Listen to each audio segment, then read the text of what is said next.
Глава Якутии Егор Борисов встретился с председателем правительства страны Дмитрием Медведевым в Москве.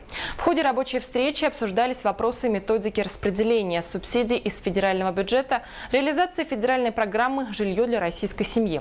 Также председатель правительства поддержал предложение Егора Борисова о строительстве второй очереди республиканского кардиологического диспансера и строительства реабилитационного центра для детей-инвалидов в Якутске.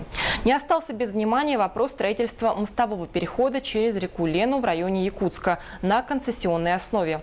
По данному предложению глава Кабмина дал поручение вице-премьеру правительства Аркадию Дворковичу провести специальное совещание, посвященное механизмам привлечения инвесторов, и внести на рассмотрение конкретные предложения по реализации проекта.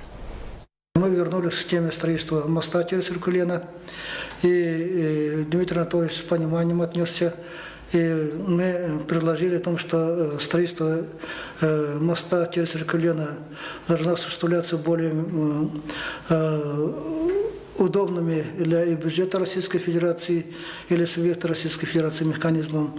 То есть в связи с принятием определенных решений в последнее время по развитию конституционных соглашений, то есть строительство объектов под будущие платежи, с этой точки зрения Дмитрий Анатольевич тоже поддержал и дал поручение Аркадию Владимировичу Дворковичу провести специальное совещание по этому поводу и по поиску инвесторов.